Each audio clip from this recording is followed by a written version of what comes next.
إعراب المثنى لغة عربية الصف الخامس الترم الأول. السلام عليكم ورحمة الله وبركاته حبايبي الحلوين طال طيور الجنة. أنا علي جميل وأنت بتتفرج على قناتك طيور الجنة التعليمية، الجزء الخاص بقواعد اللغة العربية. بس متنساش قبل ما نبدأ تعمل لايك للفيديو، تشترك في القناة، فعل زر الجرس عشان يوصلك كل جديد من قناتك طيور الجنة التعليمية مع دروس متواصلة إن شاء الله في جميع المواد الدراسية. يلا بينا يا حبايبي بسم الله. يلا دلوقتي هناخد درس المثنى. يعني ايه مثنى؟ المثنى ده يعني ايه صحيح مثنى؟ ايه المثنى؟ قال لي المثنى ده يعني كام حاجة؟ حاجتين اسمهم مثنى، ممكن يبقوا اتنين دول ولاد، اتنين صبيان، اتنين عاقل، اتنين غير عاقل، كل ده ايه؟ مثنى. فعشان كده قال لي المثنى ما دل على اثنين او اثنتين بزيادة ألف ونون أو ياء ونون على المفرد. يعني ايه الكلام ده يا أستاذ علي؟ شوف كلمة ولد كده، الولد أخونا الجميل دهوت ماشي، هيجي الولد زياد ده نحط له ألف ونون، يبقى كم ولد؟ يبقى ولدان. يبقى ولد ولد يبقوا كم ولد؟ ولدان. منور يا اياد انت واحمد هاني.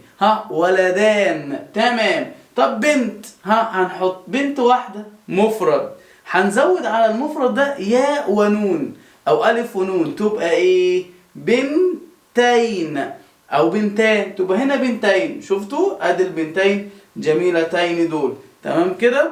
طيب يا شونان انتوا مالك؟ يبقى دول كام بنت؟ بنتان او بنتين. طب يلا نشوفوا المثنى ده بيتعرب ازاي. يعني ايه اعراب يا استاذ علي؟ يعني هنشكل اخر الايه؟ الكلمة، او هنحط الف او هنحط ياء، مش عارف. طب يلا بينا بسم الله. قال المثنى ده يرفع وينصب ويجر، يرفع وينصب وايه؟ ويجر. طيب لما نرفع المثنى نرفعه بالايه؟ بالالف، ولما نصبه بالايه؟ بالياء، ولما نجره بردك نجره بالايه؟ بالياء. وعملنا لكم اغنيه عن اعراب المثنى، ارجع اسمعها ان شاء الله هتستفيد منها كتير. بتقول انا المثنى بنبقى اتنين، اجي ولدين او بنتين، الف ونون زد حرفين تخلي الواحد يبقى اتنين. قول ولدان او ولدين، قول بنتان او بنتين، الف ونون عند الرفع، ياء ونون نصب وجر. تمام؟ هتشوفها بعد كده بالشرح والامثله في فيديو سابق ان شاء الله. طيب تعالوا نشوف اعراب المثنى. انت قلت لي بيرفع بالالف، ينصب بالياء، يجر بردك بالايه؟ بالياء. يلا ناخد مثال. نقول جلس الصديقان، يبقى ده فاعل مرفوع علامة رفعه الايه؟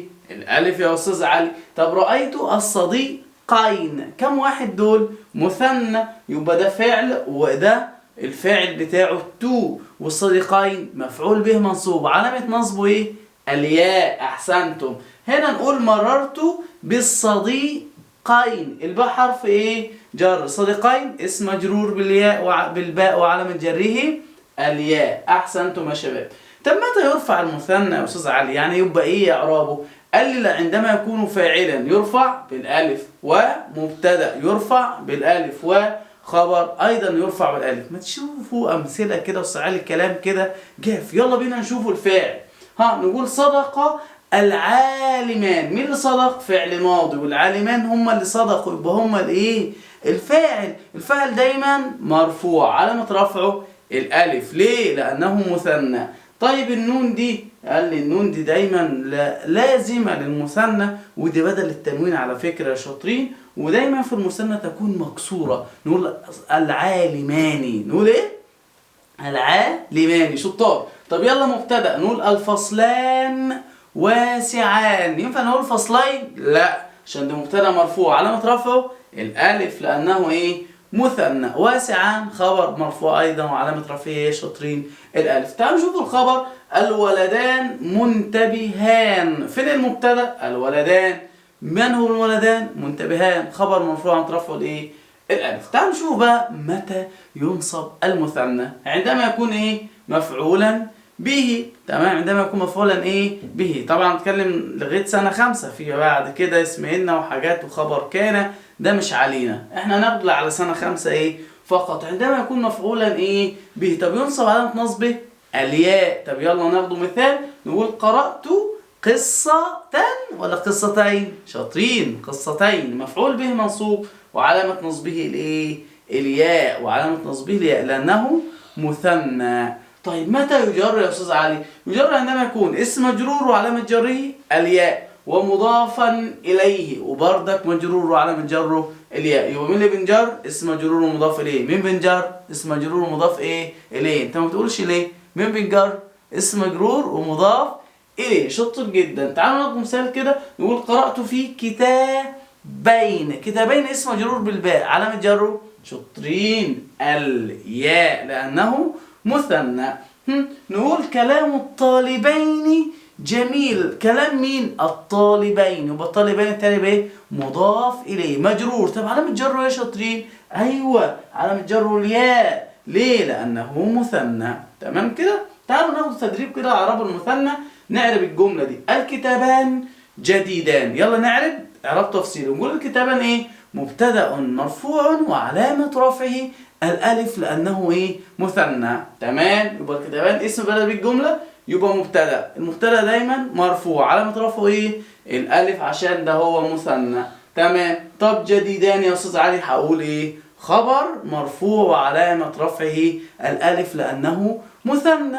يبقى المبتدأ بعده ايه حلوين؟ خبر. مبتدأ ده اسم بنبدأ بيه جملة اسمية وخبروه بعديه محمد صادق بنحييه. الكتابان جديدان. طب يلا انت بقى لوحدك بقى توريني الشطارة وتعرب لي الجملة دي. المتسابقان فائزان. لوحدك بقى واعرب المتسابقان فائزان. شايف الاعراب؟ تكتب الكلمة وتكتب قدامها اعرابها. الكلمة الاعراب، الكلمة ولا ايه؟ محدش بقى يعمل اسهم وينزل لي كده ويكسر في الكتابة. خليك نشيط كده واعرب وتدرب على الاعراب. انا عاوزك بقى هنا تعرب دي تكتبها لي كده في التعليقات عشان تشوف اجابتك وهصححها لك ان شاء الله.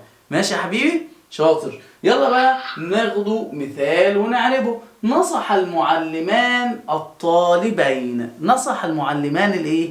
الطالبين. يلا بينا كده نعرب نصح. نعربها ايه؟ نصح فعل ماض مبني على الفتح. ما تقولش فعل ماضي، فعل ماض مبني على الايه؟ على الفتح. طب المعلمان هم اللي نصحوا يبقى هم اللي ايه؟ فاعل. احسنت. بيفعل فعل يبقى فاعل.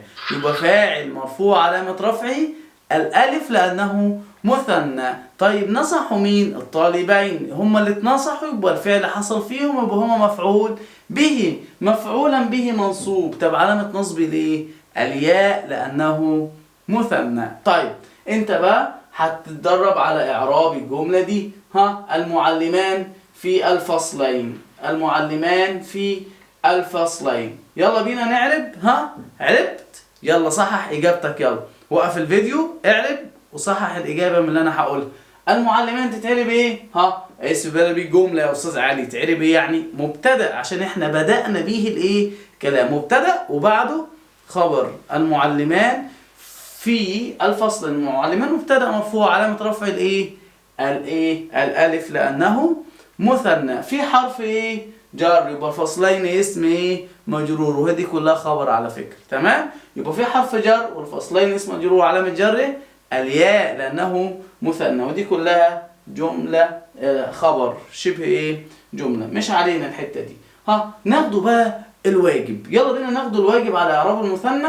بيقول لي الكتابان رائعان في العرض. الكتابان رائعان في العرض. شوف الكلمة وتكتب الإعراب بتاعها. وريني بقى اعرابك الجميل وهعلمه لك. اكتبه في التعليقات. تمام؟ طيب هناخد بقى تدريب على اعراب المثنى. وسؤال الحلقه بتاعتنا بيقول ايه؟ الفصلان رائعان في الشكل. الفصلان رائعان في الايه؟ في الشكل. الفصلان رائعان في الشكل. لو عرفت الاجابه اكتبها في التعليقات. ما تنساش كنت مع قناتك طور الجنه التعليميه. اللايك الجميل للفيديو، اشتراكها في القناه، فعل زر الجرس، وما تنساش تتابع بقية الفيديوهات وسلسلة تعليمية متكاملة. دمتم في رعاية الله.